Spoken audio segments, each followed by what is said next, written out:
News नशा, आदत हर खबर की। दोस्तों नमस्कार, मैं हूं विनीता यादव। राहुल गांधी ने संसद में क्या बोला, देश उनके पीछे हो चला, लेकिन उसके बाद साथ साथ सिक्योरिटी भी बढ़ गई है। राहुल गांधी की जान को खतरा है। खुफिया इनपुट के बाद राहुल गांधी के घर के बाहर सुरक्षा बढ़ा दी गई है। अर्धसैनिक बल और दिल्ली पुलिस की कई टीमें तैनात हो गई हैं। मामला बढ़ गया है। राहुल गांधी के पिता किस तरह से बॉम्ब ब्लास्ट में चले गए थे, राजीव गांधी देश के पूर्व प्रधानमंत्री, उसके बाद ये बात वाकई में बहुत ज्यादा गंभीर हो चली है। एक वरिष्ठ पुलिस अधिकारी ने बताया है कि नई दिल्ली जिले से अर्धसैनिक बलों की एक टुकड़ी और दिल्ली पुलिस की कई टीमें उनके आवास के बाहर तैनात की गई हैं। लोकसभा में विपक्ष के नेता राहुल गांधी के घर के बाहर सुरक्षा बढ़ा दी गई है। कांग्रेस के पूर्व राष्ट्रीय अध्यक्ष के घर के बाहर सुरक्षा खुफिया इनपुट के बाद बढ़ाई गई है। वरिष्ठ अधिकारियों ने बुधवार को बताया कि दक्षिण पंथी समूहों से संभावित खतरे के बारे में खुफिया इनपुट प्राप्त हुआ था। दक्षिण पंथी समूह, आप इस बात को समझिएगा। एक वरिष्ठ पुलिस अधिकारी ने यह भी बताया कि नई दिल्ली जिले से अर्धसैनिक बलों की एक टुकड़ी और दिल्ली पुलिस की कई टीमें उनके आवास के बाहर तैनात की गई हैं। उन्होंने बताया कि इलाके में संभावित गड़बड़ी के बारे में सूचना मिलने के बाद दोपहर के समय सुरक्षा बढ़ा दी गई। ये तब हुआ जब राहुल गांधी ने लोकसभा में विपक्ष के नेता के तौर पर अपने पहले ही भाषण में भाजपा पर जमकर हमला किया। उन्होंने कहा कि जो लोग खुद को हिंदू कहते हैं वो हिंसा और नफरत में लगे हुए हैं। पार्टी नेताओं ने इस तीखी टिप्पणी पर अपनी प्रतिक्रिया व्यक्त की। आरोप लगाया कि राहुल गांधी ने हिंदुओं का अपमान किया। लगातार दिल्ली में कई कई जगह पर कुछ झुंड आकर इकट्ठा हो गए और राहुल गांधी के खिलाफ धरने और नारेबाजी करनी शुरू कर दी। सोमवार को राहुल गांधी का पहला भाषण करीब 100 मिनट का था। हालांकि बाद में लोकसभा अध्यक्ष ओम बिरला ने कई अंशों को हटा भी दिया, जिसमें भाजपा के संदर्भ में हिंदू धर्म का कुछ हिस्सा, प्रमुख उद्योगपति जिनका कांग्रेस अक्सर नरेंद्र मोदी सरकार के संदर्भ में उल्लेख करती है, अग्निपथ योजना, नीट विवाद, मणिपुर और विशेष रूप से प्रधानमंत्री का एक एक संदर्भ शामिल था। ये वो हिस्से थे जो हटा दिए गए। सूत्रों ने बताया कि मंगलवार को सूचना मिली कि दक्षिणपंथी संगठनों के सदस्य अशांति फैला सकते हैं, जिसके बाद मध्य दिल्ली में कांग्रेस नेता के आवास के आसपास सुरक्षा बढ़ा दी गई। पुलिस को शक है कि लोग तख्तियां या होर्डिंग लेकर उनके घर के बाहर इकट्ठे हो सकते हैं, जो कि आसपास के इलाकों में इकट्ठा हो भी रहे थे। सूत्रों ने बताया कि स्थानीय पुलिस को 24 घंटे राहुल गांधी के आसपास निगरानी रखने को कहा गया है। रायबरेली से सांसद राहुल गांधी को जेड प्लस की सुरक्षा मिली हुई है। बुधवार को भाजपा की दिल्ली इकाई के नेताओं ने पार्टी के विरुद्ध गांधी की टिप्पणियों को लेकर यहां विरोध प्रदर्शन किया था और उनसे माफी की मांग की थी। प्रदर्शनकारी जैसलमेर हाउस के पास इकट्ठा हुए थे और उन्होंने गांधी एवं उनकी पार्टी के विरुद्ध नारेबाजी करते हुए अकबर रोड पर कांग्रेस मुख्यालय की तरफ बढ़ने की कोशिश की थी। आपको बता दें कि 27 जून को एआईएमआईएम चीफ असदुद्दीन ओवैसी के आवास के बाहर कुछ लोगों ने पोस्टर चिपकाए थे, जिसमें लोकसभा में शपथ ग्रहण समारोह के दौरान उनके द्वारा लगाए गए नारे को लेकर उन्हें लोकसभा से निलंबित करने की मांग की गई थी और पुलिस ने इस मामले में एक एफआईआर भी दर्ज की थी। राहुल गांधी के घर के बाहर अचानक से जिस तरह से इस सिक्योरिटी को बढ़ाया गया है, ये अपने आप में चिंता का एक विषय है। राहुल गांधी अभी एलओपी बने हैं संसद में। उन्होंने जिस तरह से भाषण दिया, लगातार जिस तरह से बीजेपी की नींद खराब हो गई, उसके बाद कई लोग सड़क पर उतरे और उन्हें घेरने की कोशिश करने लगे। घेरने की कोशिश मतलब तख्तियां लेकर उनके जो स्टेटमेंट उन्होंने दिया, जो बात उन्होंने बोली पार्लियामेंट में, उसको घेरने की कोशिश करने लगे। दक्षिणपंथी संगठनों की तरफ से अशांति फैलाए जाने संबंध में ये खुफिया सूचना मिली और इसके बाद ये सिक्योरिटी बढ़ती चली गई। आपको बता दें कि राहुल गांधी जिस तरह से आक्रामक तेवर लेकर एलओपी की पोजीशन पर आए हैं और उनके इस तेवर का असर सीधे सीधे बीजेपी पर हुआ है। उसके बाद उनकी सुरक्षा बढ़ाना, इसके संदर्भ में कई और भी चीजें बात निकल कर आती है। आइए पहले मैं आपको वो हिस्सा सुना देती हूँ जो कि राहुल गांधी ने संसद में बोला। 24 घंटा नफरत, हिंसा, नफरत, हिंसा, नफरत, हिंसा। स्पीकर सर, कहां कहां तक इन्होंने डर फैला दिया है।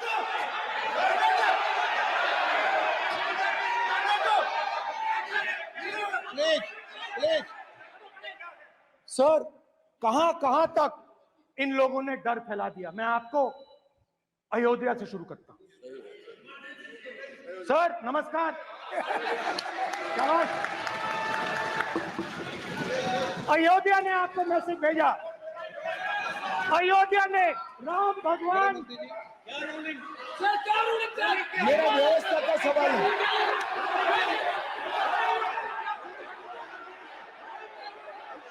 इस सदन के नियमों की पुस्तिका, इससे कुछ सदस्यों को क्या मुक्ति दे दी गई है?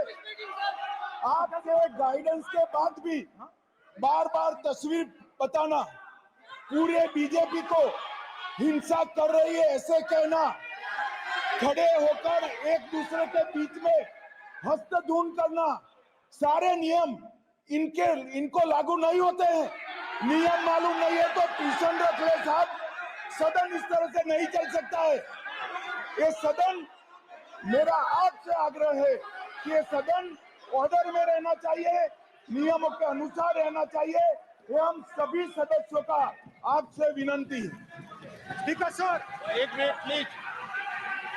माननीय सदस्यगण, आप ही किताब राम बताओ। भगवान की तो जन्मभूमि ये ने अपेक्षा करता हूं कि अपन इसके बीजेपी नियम को- प्रक्रिया चले। नो, सब चले। नो, आपने बताया था नियम। नो,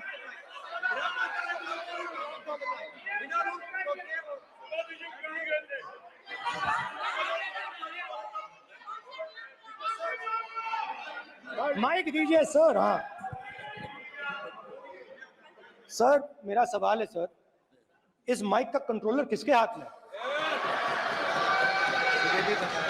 प्लीज बैठिए, बैठिए सर ये ऑफ होता है, प्लीज, बीच में माने ऑफ हो बैठिए जाता है। प्लीज। ये बार कई बार विषय उठ गई और बहुत गंभीर, और माननीय सदस्य, आप प्रतिपक्ष के नेता हैं, आप सदन के बाहर भी ये बात कहते हैं कि माइक बंद कर देते हैं। मैंने कई बार आग्रहपूर्वक किया कि आसन पर इस तरीके का आरोप नहीं लगाए। नो प्लीज, बात सुनिए। आसन पर सभी दल के, प्लीज, आसन पर सभी दल के लोग बैठते हैं और सभी दल के लोग सभापति तालिका पे हैं और सब जानते हैं कि एक व्यवस्था होती है, जिस भी माननीय सदस्यों को आग्रह किया जाता है बोलने का वो बोला जाता है, और जिसको आग्रह नहीं किया जाता उसका माइक चालू नहीं होता। आप बोलने के लिए खड़े, आपका माइक कभी बंद नहीं हुआ, कभी बंद नहीं हुआ। आप अगर आसन में जो भी विराज रहे हैं वो अगर आपका नाम नहीं पुकारते हैं तब माइक चालू नहीं होता। ये व्यवस्था हमेशा इस सदन की रही है, पुराने में भी और नए में भी। कभी आसन पे व्यक्ति पर माइक का कंट्रोल नहीं होता। दूसरा, माननीय प्रतिपक्ष के आप नेता हैं और आपसे ये अपेक्षा की जाती है कि आप लोकसभा की प्रक्रिया, काल संचार नियम का पालन करें, संविधान की जो व्यवस्थाएं दे रखी है उसकी पालन करें, और सदन में बोलते समय किसी भी धर्म को के ऊपर ऐसा आक्षेप नहीं करें जिससे पूरे देश के अंदर विषय पैदा हो। यह आपसे अपेक्षा की जाती है। सर, मैं बिल्कुल आपकी रिस्पेक्ट करता हूं स्पीकर सर, मगर मेरे भाषण के बीच में सच्चाई ये है कि माइक ऑफ हो जाता है। मैं क्या करूं, हो जाता है वो। अब आपने देखा मैंने अयोध्या शब्द यूज किया और माइक ऑफ हो गया। नो, अरे ये प्रधानमंत्री मोदी जी के टाइम में आधा आधा पेड़ आएगा क्या? तो अयोध्या ने राम भगवान की जन्मभूमि, प्लीज ब्रदर, राम भगवान की जन्मभूमि ने बीजेपी को मैसेज दिया, और ये आपके सामने मैसेज बैठे हुए हैं। मैंने इनसे पूछा, कल कॉफी पी, इनसे मैंने पूछा बताइए, मैंने पूछा कि बताइए ये हुआ क्या। बीजेपी ने राम मंदिर का इनॉग्रेशन किया, बोलने दीजिए, राम मंदिर का इनॉग्रेशन किया। अरे भाई आप हार गए, उसको शासन करिए। नाम बोलने की कोई जरूरत नहीं है, मैं भाषण दे रहा हूं, आप नहीं दे रहे हो। मुझे बोलना है जो बोलना है, मुझे नाम लेने की कोई जरूरत नहीं, मुझे जो बोलना है मैं बोलूंगा। तो अयोध्या ने मैसेज दिया और मैंने इनसे पूछा कि हुआ क्या, और इनका जवाब आया। मैंने उनसे पूछा कि आपको कब पता लगा कि आप अयोध्या में जीत रहे हो, और आपने कहा पहले दिन से मुझे पता था। सही बात। और मैंने कहा ये क्या हुआ, उन्होंने कहा राहुल जी अयोध्या में एयरपोर्ट बना, अयोध्या की जनता से जमीन छीनी गई और आज तक उन्हें मुआवजा नहीं मिला है। उन्होंने कहा, सही बात, उन्होंने कहा कि अयोध्या में जो भी छोटे छोटे दुकानदार थे, जो भी छोटी छोटी बिल्डिंग्स थी, उन सारों को तोड़कर गिरा दिया गया और उन लोगों को सड़क पर कर दिया गया। इन्होंने यह भी कहा कि अयोध्या के इनॉग्रेशन में अयोध्या की जनता को बहुत दुख हुआ, क्योंकि इनॉग्रेशन में अदानी जी थे, अंबानी जी थे, मगर अयोध्या का कोई नहीं था। और ये कारण था कि अयोध्या की जनता में, उनके दिल में नरेंद्र मोदी जी ने भय डाल दिया, उनकी जमीन ले ली, उनके घर गिरा दिए, और फिर अयोध्या के गरीब लोगों को, किसानों को, मजदूरों को मंदिर के इनॉग्रेशन तक नहीं जाने दिया। मंदिर के इनॉग्रेशन छोड़ो, उसमें बाहर भी नहीं जाने दिया। और इसीलिए अयोध्या की जनता ने सही मैसेज भेजा। अच्छा, इन्होंने मुझे एक और बात बोली, 3 बार इन्होंने कहा कि 3 बार नरेंद्र मोदी ने टेस्ट किया, 2 बार क्या मैं अयोध्या से लड़ जाऊं, और सर्वेयर्स ने कहा अयोध्या में मत लड़ जाना, अयोध्या में मत लड़ जाना, अयोध्या की जनता हरा देगी। और इसीलिए प्रधानमंत्री वाराणसी गए और वहां बच के निकले।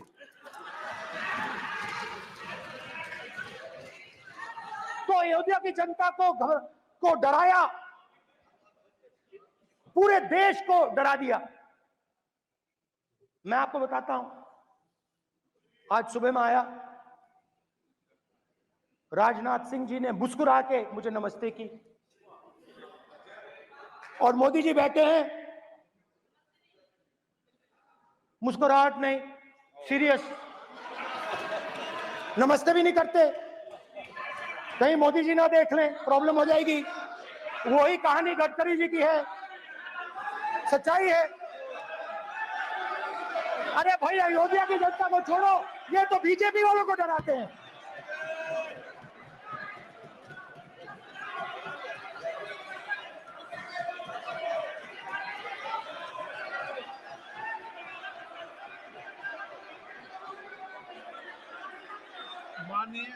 सर क्या है? माननीय एक मिनट, माननीय प्रतिपक्ष के नेता, एक मिनट, माननीय प्रतिपक्ष के नेता, आप सदन के वरिष्ठ नेता हैं। मेरा आपसे आग्रह है कि राष्ट्रपति अभिभाषण पर डिबेट हो रही है, इसकी गरिमा, राष्ट्रपति अभिभाषण की गरिमा रखे ना। ये तो अपेक्षा आपसे सब करते हैं कि आप राष्ट्रपति अभिभाषण पे बोले, नीतियां पे बोले, कार्यक्रमों में बोले। अब व्यक्तिगत रूप से नहीं, अगर आप ये उचित मानते हैं क्या? स्पीकर सर, और आप हमसे जुड़े रहने के लिए सब्सक्राइब करें YouTube पर, फॉलो करें Twitter पर और लाइक करें Facebook पर। और ज्यादा जानकारी के लिए आपको टाइप करना होगा सिर्फ न्यूज़ नशा।